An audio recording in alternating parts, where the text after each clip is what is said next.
Indo a Cristo fora do acampamento. Em que lugar é o lugar que encontraremos Cristo? Qual é o lugar perfeito para adoração ao nosso Deus, ao nosso Jesus? Cristãos, onde colocamos o nosso lugar de adoração?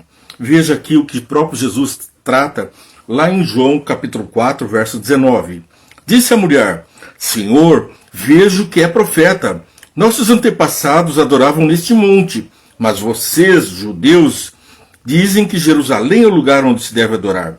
Jesus declarou: Creia em mim, mulher. Está próxima a hora em que vocês não adorarão o Pai neste monte, nem em Jerusalém. Vocês, samaritanos, adoram o que não conhecem. Nós adoramos o que conhecemos, pois a salvação vem dos judeus. No entanto, está chegando a hora, e de fato já chegou, em que os verdadeiros adoradores adorarão ao Pai em espírito e em verdade. São estes os adoradores que o Pai procura. O Pai procura por adoradores que possam adorar em espírito e em verdade.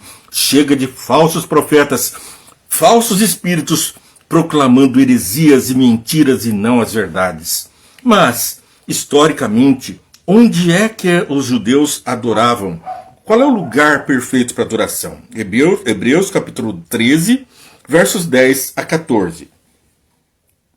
Nós temos um altar do qual não tem direito de comer os que ministram no tabernáculo.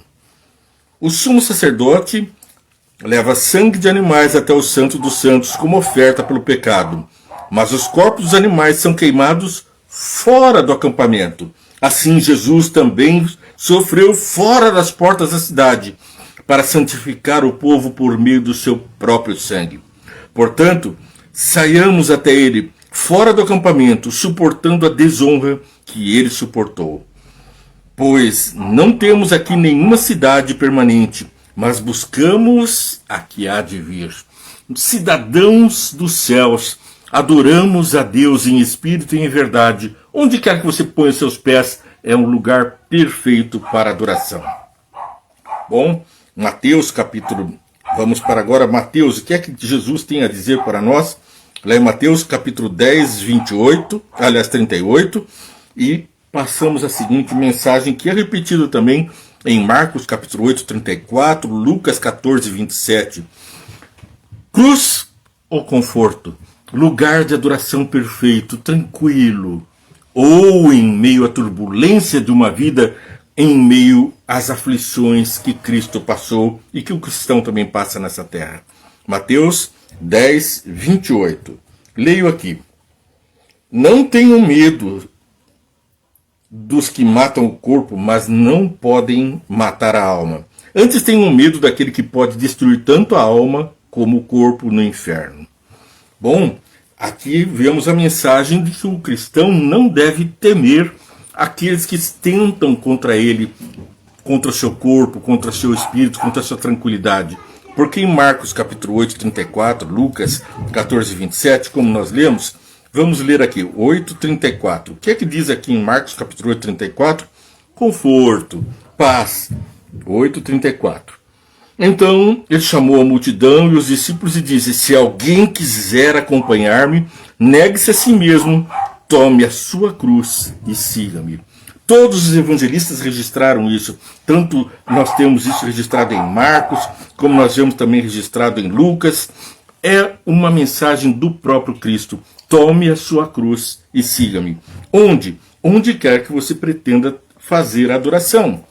1 Reis capítulo 21, verso 13, conta a história de Nabode, um dono de uma vinha que havia sido cobiçada por um rei muito perverso e por sua mulher, que tramou a morte mediante duas testemunhas falsas contra Nabode. Ele teria jurado contra Deus e contra o rei. E por isso, mediante duas testemunhas falsas, homens perversos, ele foi apedrejado. E o rei ficou com o campo, segundo o que Acabe conseguiu pelos conselhos da perversa Jezabel. Bom, então em Atos capítulo 7, 59 e 60, nós temos o paralelo com esse texto.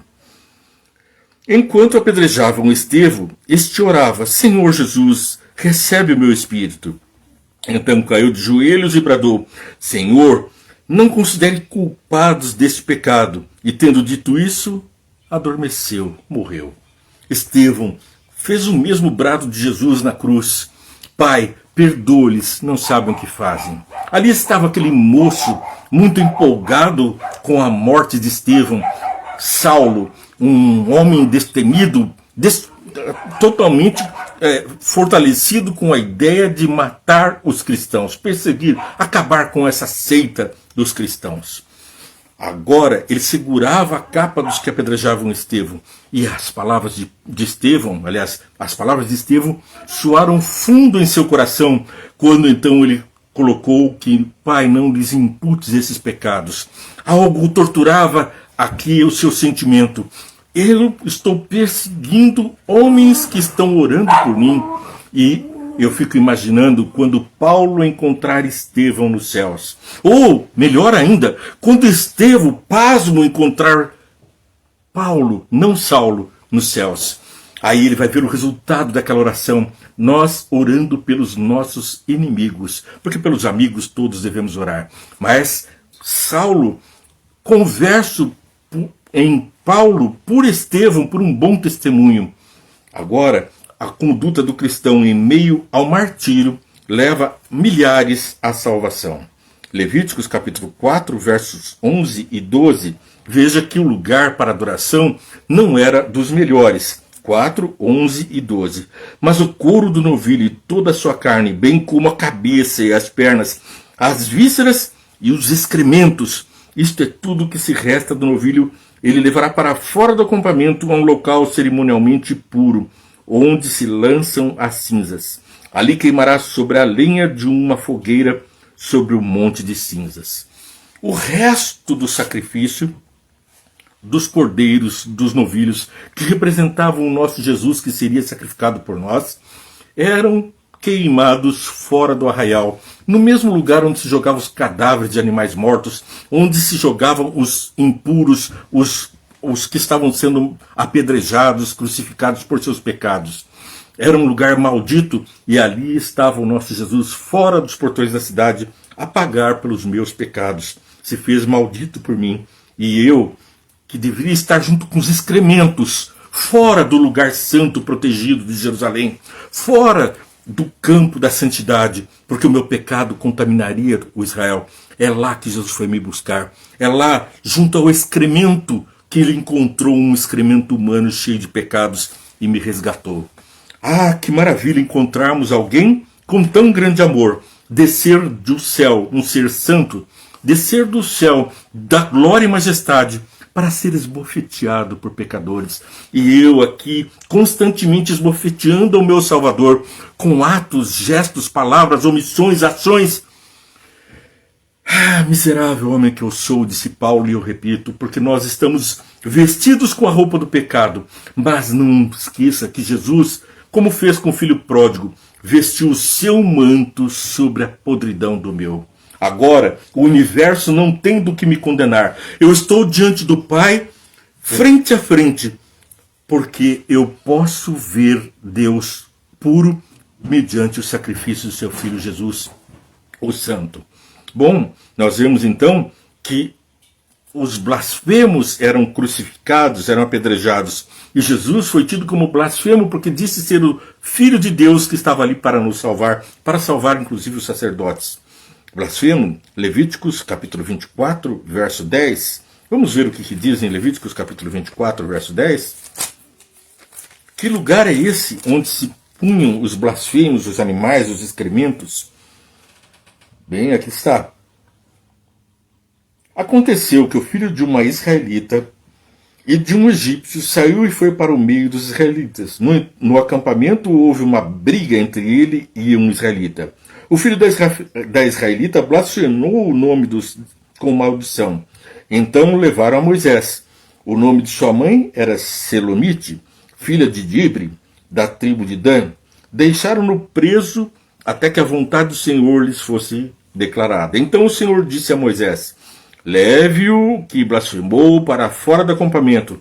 Todos aqueles que o ouviram colocaram as mãos sobre a cabeça dele e a comunidade toda o apedrejará. O destino do pecador é ser lançado para fora, junto com o excremento, com o sacrifício, com os cadáveres de animais, para ser ali então colocado com a impureza. Mas foi lá que Jesus foi nos resgatar, fora da cidade, no Gólgota, ali no Calvário. Jesus se colocou entre os impuros, naquele lugar cruel, naquela cruz cruenta, mediante blasfemadores que estavam a zombar do Filho de Deus por ser nosso Salvador. É realmente muito emocionante e me toca o coração saber que eu estava lá apedrejando, estava lá gritando, crucifica-o, por meus atos de hoje, pelas minhas ações, pela minha rebeldia no pecado. Pai, se possível, passa de mim esse cálice. Não posso suportar a ideia de que o teu filho sofreu esses martírios por mim. Então transforma esse ser pecador. Coloca logo essa capa do manto de justiça sobre mim, sobre os meus amigos, para que nos banqueteemos no teu santo lugar, fora da podridão do pecado desse mundo. Números capítulo 5, verso 3. Mande-os para fora do acampamento, tanto homens como mulheres, para que não contaminem o seu próprio acampamento, onde habito entre eles. Nosso pecado contamina o universo.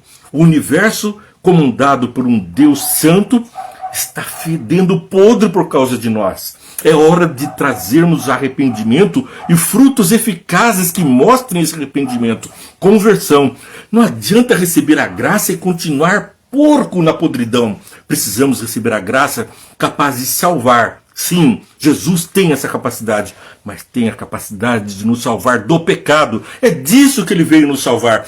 Ele não veio nos salvar apenas da morte, porque se da morte nos salvasse e nos deixasse à toa diante do diabo, da tentação e do pecado, tornaríamos a morte, porque o salário do pecado é a morte. E se continuarmos pecando, morreremos, sabendo que o pecado é a transgressão da lei, conforme orienta a Bíblia.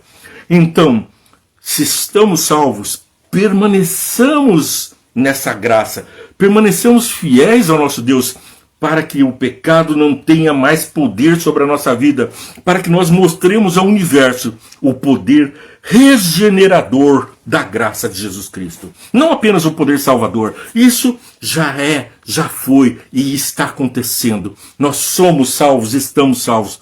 Mas se permanecemos salvos, depende de nós. Aceitar a graça é mudar o estilo de vida. Aceitar a Jesus é aceitar o que ele ensina. Se me amardes, guardareis os meus mandamentos. Jesus disse isso e disse mais: não pensem que eu vim destruir a lei e os profetas. Pelo contrário, vim ensinar como é que se cumpre a lei com perfeição, com exatidão. E é por isso que nossa conduta deve ser exatamente aquela capaz de mostrar aos homens uma pessoa capaz de dizer: Pai, perdoa-lhes, não sabem o que fazem.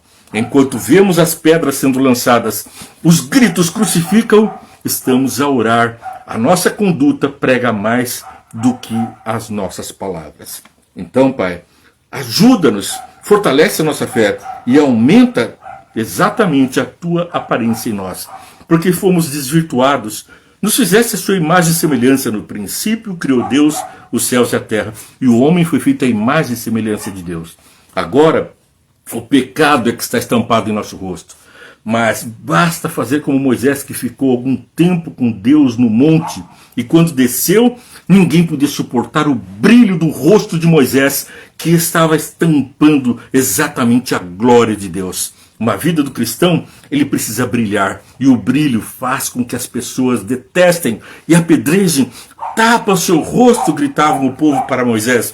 Põe um véu para que nós possamos não ficar cegos, não ficarmos perturbados com a sua luz. Bom, a vida do cristão é justamente sofrer o põe um véu no seu rosto. Porque as pessoas não querem ver a santidade. A santidade do Filho de Deus, dos filhos de Deus, é que faz as pessoas sentirem-se culpadas pelos seus pecados. Em alguns é um chamamento para uma vida santa em Cristo. São convertidos, percebem a mudança, a graça, o milagre. Para outros é uma acusação, um tapa, uma ofensa ver a santidade. Somos santos, disse a palavra de Deus, separados por Deus para uma vida perfeita em nosso Deus. Mas isso atormenta as pessoas seguidoras. É como o Satanás, ele não suporta a ideia da santidade de Jesus Cristo. Ele não suporta o lugar santo. Teve que sair dos céus e perturbar e transformar homens da imagem de Deus a sua própria imagem, a imagem do demônio. Temos visto isso em nosso mundo. Mas para irmos para a finalização do nosso programa, João capítulo 19, do verso 16 até o verso 20. Agora fica mais bonita a nossa mensagem. João 19, do verso 16 até o verso 20. Finalmente Pilatos o entregou a eles para ser crucificado. Pilatos entregou Jesus para ser crucificado. Então os soldados encarregaram-se de Jesus, levando-o à sua própria cruz. Ele saiu para o lugar chamado Caveira, que em aramaico é chamado de Gólgota. Ali o crucificaram, e com ele 2 outros, um de cada lado de Jesus. Pilatos mandou preparar uma placa e pregá-la na cruz, com a seguinte inscrição: Jesus Nazareno, o Rei dos Judeus.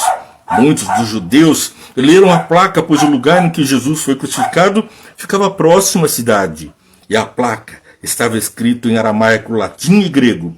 Os chefes dos sacerdotes dos judeus protestaram junto a Pilatos: não escreva o Rei dos Judeus, mas sim que esse homem se dizia Rei dos Judeus. Pilatos respondeu: o que escrevi? Escrevi. Da boca de homens impuros veio a revelação do nosso Jesus. O Rei deste mundo foi aclamado na cruz, no lugar do madeiro, no lugar de maldição, de coisas impuras. Ali estava aquele que veio para purificar todas as coisas. Se o sangue do cordeiro era aspergido no véu do tabernáculo para que o sumo sacerdote adentrasse a presença, a Shekinah, a arca da aliança, a glória de Deus, e então com essa purificação ele podia estar ali, o cheiro, o mau cheiro daquele sangue que apodrecia era purificado com o incenso, com a mirra, com os perfumes, com os aloés que eram lançados. Esses perfumes são o sacrifício de Jesus, capaz de purificar a maior podridão da qual estamos acostumados. O resultado do pecado, o sangue do cordeiro lançado no véu do santuário era purificado. E com o sangue de Jesus rasgou-se o véu de cima a baixo. E então todos agora estão na presença de Deus, purificados. Hebreus 12, verso 2. Tendo os olhos fitos em Jesus, autor e consumador da nossa fé. Ele, pela alegria que lhe fora proposta, suportou a cruz. Desprezando a vergonha, sentou-se à direita do trono de Deus. Então, pela suportar a cruz, pela vergonha, assentou-se à direita de Deus. Paulo sabia do que estava falando quando ele mencionou ali essa situação de que Jesus, então, nós devemos ter os olhos fitos, porque ele suportou a cruz, a desprezada vergonha, porque ele viu Estevão sofrendo as mesmas coisas. Então, nessa inspiração, ele também se pôs à disposição para o mesmo sacrifício. Termino a mensagem de hoje com Hebreus capítulo 13, versos 11 a 13, o grande apelo. Hebreus capítulo 13, versos 11 a 13. O sumo sacerdote leva o sangue de animais até o santo dos santos, como oferta pelos pecados, mas os corpos dos animais são queimados fora do acampamento. Assim Jesus também sofreu fora das portas da cidade, para santificar o povo por meio do seu próprio sangue. Portanto, saiamos até ele, fora do acampamento, suportando a desonra que ele suportou, pois não temos aqui nenhuma cidade permanente, mas buscamos a que há de vir. Pai querido, vamos orar ao Pai de amor? Pai querido, nós estamos mais uma vez com a Tua palavra aberta, coloca no nosso coração. Faz com que nós tenhamos a plena compreensão da Tua palavra e amemos a Tua mensagem. Que nós não repudiemos, não recusemos a repreensão, mas antes nos transformemos à Tua imagem e semelhança. Guarda-nos do mal, abençoa todos que estão participando. Qual é a bênção que eu quero para cada um hoje? O Senhor sabe que precisamos ter a fé fortalecida, o pleno conhecimento através do conhecimento da palavra de Deus e da experiência contigo. Então, eu peço para essa pessoa que está assistindo a mesma coisa que eu quero para mim. fortalece a nossa fé, prepara-nos para uma vida em santidade contigo. É o que peço para todos em nome de Jesus. Amém. Bênçãos dos céus para você e que você seja essa pessoa capaz de dizer: Pai, perdoa-lhes, não sabem o que fazem, mas que o teu brilho sobrepuje as trevas que pairam em torno de ti. Que Deus te abençoe.